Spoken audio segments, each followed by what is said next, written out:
예, 안녕하세요. 2022년 1월 26일 장 정리하겠습니다.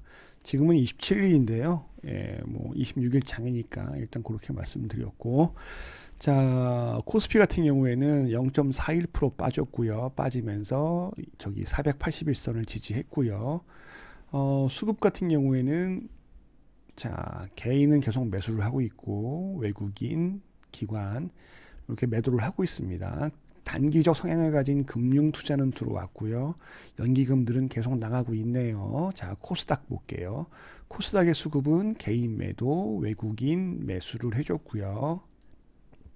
사실 단기 하락의 뭐 징후라고 하나 해야 되나요? 저는 그걸 개인 매도 그리고 외인 매수로 보는데, 외인 매수 뭐 아주 살짝 들어온 거라서 차트를 보면은 481선을 깼어요. 그런데 요거는 뭐랄까 에코프로 삼형제에 대한 이슈도 있고요. 그 다음에 좀 이따 보여드리겠지만 그 시가총액 상위 종목들의 영향도 많이 받습니다. 일단 수급을 말씀드렸고 시가총액 상위 종목들 한번 볼까요? 그러면 자, 이렇게 보시면 시가총액 상위들, 그러니까 시총이 큰 애들이 빠지면서 지수는 조정을 줬는데, 사실은 상승 종목은 714 종목이었고 하락 종목은 621 종목이었어요. 그러니까 상승 종목 수는 많은데 시총이 큰 애들이 빠져서 주가는 이렇게 하락을 보여줬고요. 실제로 중소형주들 같은 경우에는 기술적인 반등을 준 종목들이 꽤 많아요. 이따 상승 종목 요 체크를 하면서 보시면 아시겠지만, 그래서 오늘의 그 하락의 주인공 에코프로 BM, 에코프로 HN 삼형제가 코스닥에 있으면서 좀 많이 빠졌고요. 셀트리온 헬스케어는 낙폭이 지금 굉장히 큰 상태죠. 요거 주식으로 바꿀게요. 잠시만요. 이렇게 보면은 셀트리온 헬스케어는 낙폭이 큰 상태고요. 에코프로 BM도 많이 빠졌고요. 뭐 LNF는 뭐 전기차가 사실 내일 LG 에너지 솔루션 상장이 있기 때문에 뭐 그게 어떤 종목, 저는 사실은 그 LG 에너지 솔루션의 벤더들, 그러니까 뭐 협력 업체라든가 그런 애들이 좀 반응을 줄 것 같은데 오늘 그런 애들이 많이 반응을 줬어요. 하루만 좀 더 빨리 말씀을 드릴 걸 그랬나? 하여튼 뭐 그렇습니다. 그 다음에 게임즈 펄어비스는 계속 빠지고 있고요. 그 다음에 뭐 카카오 게임즈 같은 경우에도 바닥에서 좀 뭐 이렇게 바닥을 좀 잡나라는 생각이 들고요. 위메이드가 오늘 조금 그 반등을 줬는데요. 이 하락폭에 비하면 뭐 아직 미미하지만 그래도 121선을 터치하고 지지를 해줬으면 하는 상황입니다. 저랑 친한 형님도 사실 요거를 들고 있긴 한데요. 뭐 아무튼 요 하락 추세 있잖아요. 이 하락 추세선이 있으면 그걸 벗어나는, 그거 갖다 거래량을 동반하면서 돌파하는 움직임이 나올 때까지는 저는 추세를 들렸다고 생각하지는 않습니다. 다음에 HLB, 우리 진양곤 회장의 HLB, 저는 절대 안 건드리는 종목 중에 하나고요. 셀트리온 제약도 셀트리온 삼형제가 요즘 많이 빠지고 있으니까요. 이렇게 빠지고 있고 시가총액 상위들 종목들을 이렇게 쭉 보면 많이 빠졌어요. 그러면 코스닥을 한번 볼게요. 코스닥 같은 경우에도 시가총액 상위들은 쭉 빠졌죠. 그건 LG화학 하나 정도만 LG 에너지 솔루션 그 상장 영향으로 바닥에서 요만큼 올라오는 뭐 그런 모습인데, 역시 5일선을 맞고 떨어졌어요. 추세적으로는 아직 돌리진 못했다라고 보여지고요. 자, KB금융 같은 경우에는 금리 인상 모멘텀이 좀 남아 있겠죠. 그래서 위에서 올라갔다가 내려오면서 반등을 좀 줬고요. 그다음에 나머지 종목들도 뭐 전부 다 시가총액 상위 종목들은 많이 빠졌어요. 그런데 코스피 같은 경우에는 485 종목의 상승을 하고 375 종목의 하락을 했기 때문에 역시 중소형주 딴에는 기술적 반등을 준 녀석들이 많다, 준 종목들이 많다고 볼 수 있겠고요. 자, 그 다음에 순위 분석으로 한번 넘어가 보겠습니다. 이렇게 보시면, 자, 대원전선 오늘 이렇게 보면 안 되겠구나. 이렇게 봐야겠구나. 대원전선 같은 경우에는 어차피 가격은 별로 필요 없으니까 이렇게 볼게요. 대원전선 같은 경우에는 윤석열 대선 후보가 그 원전 이슈 발언을 원전 재가동, 요런 원전 재가동, 원전 산업, 뭐 하여튼 뭐 아시죠? 뭐 하여튼 그걸로 대원전선 우가 그런 이슈로 올라줬고요. 자, 푸른 기술. 문득 그럴 듯한 말이 생각났어요. 탈원전 백지화. 요 되게 멋있는 말이 있는데, 예, 하여튼 그랬네요.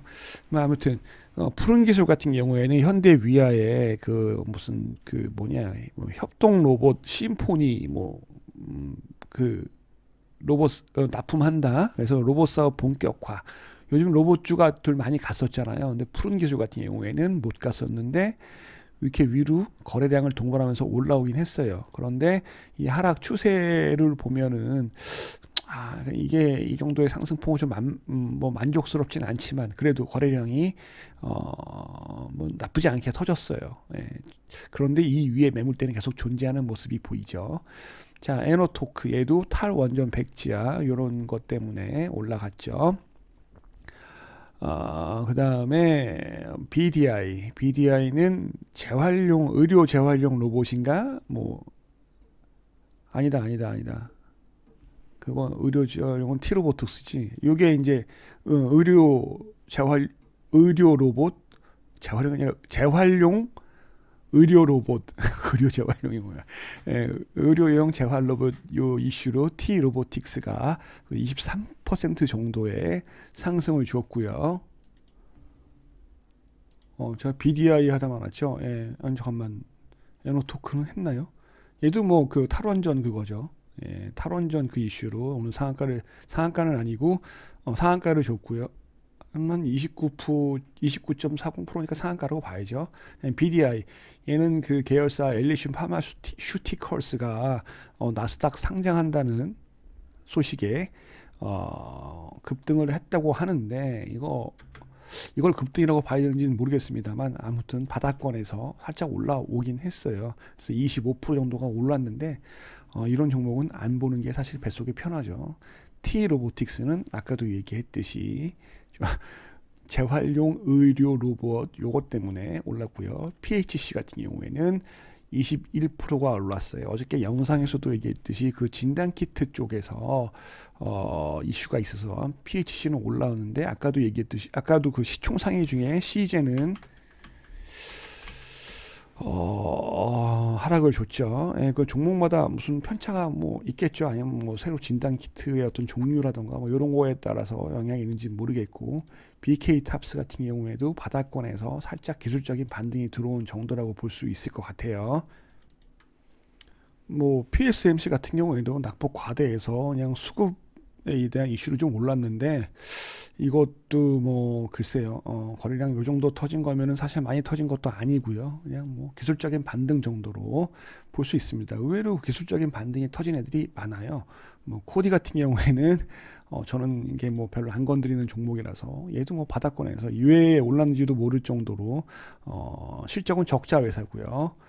그다음에 상상인 같은 경우에는 이걸 뭐라고 얘기해야 되나? 일단 실적은 좋은 회사예요. 실적 같은 거 자체는 뭐 작년 영업이익 정도로 갖다가 뭐 3분기까지는 한 것 같은데, 기본적으로 저는 이런 애들은 그냥 뭐 어떤 마땅히 이유라기보다는 그냥 차트적으로 이렇게 해석을 하게 되면 상승을 줬다가 하락을 주고요. 하락 이후에 횡보에 들어선 다음에 이제 뭐 횡보를 충분히 주고 그냥 차트적인 이슈, 차트와 수급에 대한 이슈라고 생각을 해요. 네, 갖고 있는 회사들이 뭐 일단 하는 일이 네트워크 설계 이런 거 SI 쪽 하고 있고요. 그다음에 네트워크 통합, 무선 통신 솔루션 뭐 이런 거 하고 갖고 있는 자회사들이 뭐 상상인 선박기기도 있고요. 뭐 조선 자동화 설비 이런 거 하는 회사고요. 그다음에 뭐 상상인 증권, 상상인 저축은행, 뭐 상상인 뭐 플러스 저축은행인가? 뭐 이런 회사들, 그다음에 좀 유명한 상상인 인더스트리까지도 갖고 있는 자회사들이 탄탄한 회사예요.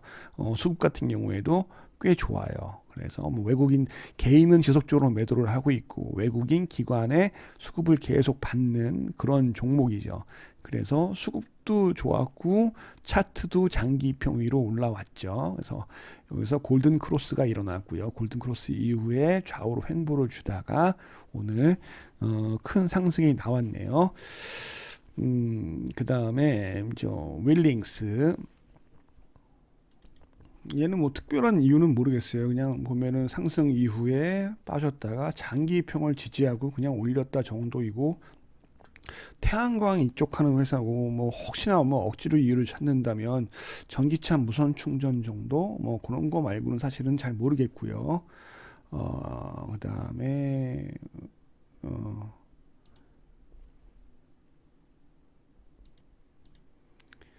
GNBS 엔지니어링이라는 반도체 회사인데요. 제가 이 회사는 신규 상장해서 그런지 잘 모르겠어요. 그래서 그냥 요거는 그냥 뭐 신규 상장주의 특징으로 뭐 이렇게 바닥을 한번 쳤다가 위로 올렸다가 매물 소화하고 다시 시세를 주나 뭐 이런 정도로 얘기를 할 수밖에 없고, 뭐 그냥 비트나인 같은 거 한번 볼까요?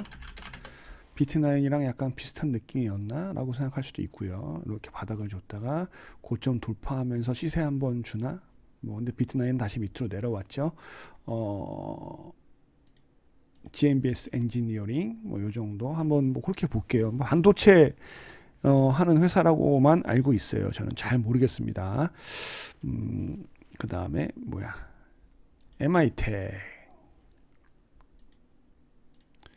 이것도 뭐 아까 그 T 로보틱스랑 비슷한 거죠. 의료용 재활 로봇 뭐 그런 이슈로 상승을 줬네요. 뭐라고 메모해 놓은 거야? 최대 주주는 시너지 이노베이션이고, 식도 스텐트 제품 이종이 미 FDA 품목 허가 취득 뭐 이렇게 써놨는데요. 오늘은 약간 그 로봇 테마 윤석열 그 정책 지원 뭐 이쪽으로 해서 시세를 준 것 같고요. 뭐 이거 뭐 어떻게 뭐 5,200원부터 6,000원까지 막 계속 이러네요. 뭔가 지저분하게 매집은 잘하고 있는 것 같아요. 이런 것들은 좀 잘 받았다가 뭐 분할로 대응해도 상관없을 것 같고요. 뭐 네, 변동성이 아주 심한 이런 애들 이렇게 흔들다가 밑으로 한번 골팠다 가는 경우도 있고, 그래가지고 좀 약간 두렵긴 하거든요.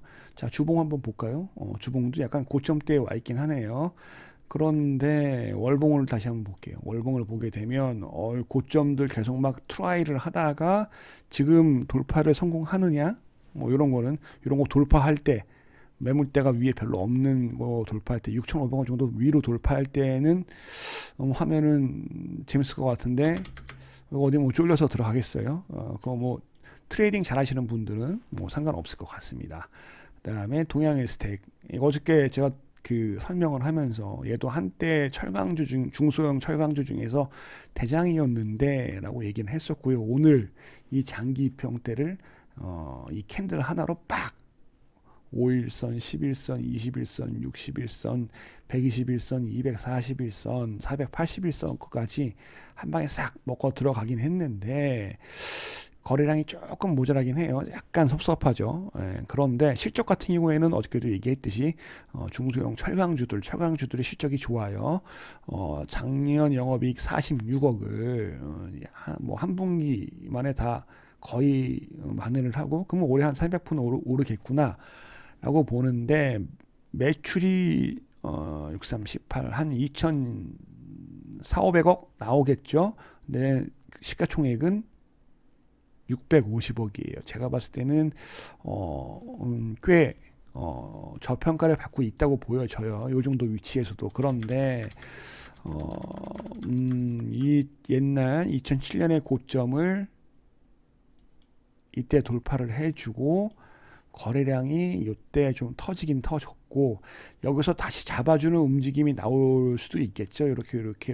그리고 철강주들이 인플레이션을 어떻게 막겠어요? 인플레이션을 막으려면 뭐 금리 인상도 해야 되고 뭐도 해야 되고, 그럼 그 시간이 꽤 오래 걸릴 거 아니에요. 그러면 그 이후로도 인플레이션 이슈는 있을 것 같고, 원자재 가격은 계속 오르니 상승 모멘텀은 충분히 있고, 또 관세 같은 게 또 철폐가 되고, 뭐 한미 FTA나 근데 미국에 있는 관세가 얼마 전에 뭐 소송에서 이겼다 그랬나? 하여튼 그런 이슈도 있었고요. 그다음에 뭐 알세빈이 뭐니 여러 가지 또 이름이 있었는데, 뭐 TCPPT 뭐 하여튼 뭐 그 있잖아요. 잠깐만요. 이거죠. CPTPP, 포괄적 점진적 환태평양 경제 동반자 협정. 그래서 여기 있는 나라들이 전체적으로 관세를 100% 부과하지 않는다. 여기에 우리나라가 이제 참가 신청을 한다는 말이 있어요. 보면은 일본, 캐나다, 호주, 브루나이, 싱가포르, 멕시코, 베트남 뭐 그래서 각 종목이래. 그 뭐 하여튼 뭐 뭔가 미국과 러시아, 중국은 안 껴 있으면서 뭐 그래도 뭐 한 칼 하는 나라가 있는 것 같은데 요거는 석유 많이 나는 나라고 뭐 하여튼 뭐 이런 멕시코 이러도 석유 많이 나고 얘는 중국 이후 다음으로 생산 요즘 많이 하는 나라고 얘는 뭐지 뭐 말레이시아는 고무예요. 요즘 또 고무 가격 오르고 있는 거 아시죠? 저기 뭐 원자재. 그래서 여기서 뭐 철강을 수출하는 건 좋아. 그런데 보니까 뭐 캐나다 같은 경우에는 이렇게 되면 약간 농업 쪽에서는 농수산물 쪽에서는 우리 농민들이 조금 더 힘들어질 수 있겠네. 뭐 요런 얘기, 뭐 요런 것도 생각을 할 수가 있겠죠. 뭐 아무튼 뭐 얘기하다 그렇지? 철강 얘기하다 그랬죠. 자, 코이버는 5G 맞나? 맞죠? 뭐 바닥권에서 양자하모 요런 거 여기 있네. 통신장비 5G KT와 양자와 암호와 장비 개발. 근데 오늘은 LGU 플러스랑 뭐 있던 것 같은데 그 뉴스 본 것 같은데요. 그래서 바닥권에서 지금 거래량을 터트리면서 윗꼬리를 계속 달고 있거든요. 요 윗꼬리는 과거에 이런 매물들을 소화하는 과정이라고 볼 수가 있어요. 이제 점차 그 제가 차트에 대한 얘기들도 자주 말씀을 드릴 텐데 역배열에서 위로 올라가려면 거래량이 터지면서 여기에 있는 원혼들을 위로해 줄 것들이 필요하죠. 여기에 일단 매물이 있고요. 자, 여기서 한번 올라가려다가 매물 맞고 떨어졌죠. 그리고 다시 바닥을 잡고 3중, 4중 바닥을 잡으면서 다시 올리려고 하는데 이 앞에 있는 매물들에 계속 부딪혀서 떨어지는 거죠. 차트를 길게 보면 이런 패턴들이 있어요. 이렇게 올라가는 척 하다가 장기평 확 깨면서 내려오고 다시 밑에서 매집을 하는 그런 형태들이고요. 주봉으로 보면 월봉으로 한번 볼까요? 월봉으로 보게 되면 잘 올라가다가 밑으로 월봉상 24개월 월봉을 확 깨트리고 거래량을 터트리면서 올릴 준비를 하고 있네요. 이런 것들은 관종으로 놓고 보아도 될 것 같은데 갈 길은 되게 멉니다. 자, 코이보까지 했고요. 아우딘 퓨처 이거 잘 안 보는 종목인데 하여튼 뭐 이렇게 바닥권에서 이런 거는 전 잘 모르겠습니다. S&T 모티브도 기술적 반등을 줬네요. 그러니까 대부분 오늘 기술적 반등을 준 녀석들이 굉장히 많아요. 3기는 LG 엔솔 관련주고요. 이렇게 바닥권에서 오늘 훅 갑자기 올라오더라고요. 나라 M&D도 마찬가지로 LG 에너지 솔루션 관련주고요. 뭐 그런 애들도 많죠. 뭐 지아이텍 얘도 반등을 준 척하더니 갭상승해서 밑으로 쭉 빠졌고 신성 데이터테크는 뭐 조금 뭐 반등을 주다 말았네요. 그다음에 뭐 있지 나인테크 있나? 뭐 조금 떠오르는 건 요 정도. 나인테크 같은 경우에 상승을 많이 준 다음에 22평에서 반등을 줬고요. 뭐 이런 것들이 있고요. 또 뭐가 있을까요? 코스모 신소재. 이런 것들은 아직 이거 잠깐만요. 좀 지워야겠다. 예전에 이 종목도 공략해서 수익을 낸 종목인데 뭐 그래가지고 막 추세선 긋고 막 이랬는데 뭐 그렇게 뭐 아무튼 그렇습니다. 코스모 신소재 있고요. 시간 다 됐다. 솔루스 첨단 소재도 있고요. 그다음에 대주전자재료 이런 회사도 있고요. 반등을 좀 줬죠. TSI 요것도 20초 남았다. 빨리 할게요. 기술적 반등 좋고 CIS 유명했었죠. 얘도 반등 좋고 나라 MND 뭐 요 정도가 그냥 기술적 반등을 좋네요. 내일은 LG 에너지 솔루션의 주가에 따라서 얘네들을 가지고 짧게 트레이딩을 할 수 있는 구간도 있어 보여요. 다음 영상으로 넘어가겠습니다.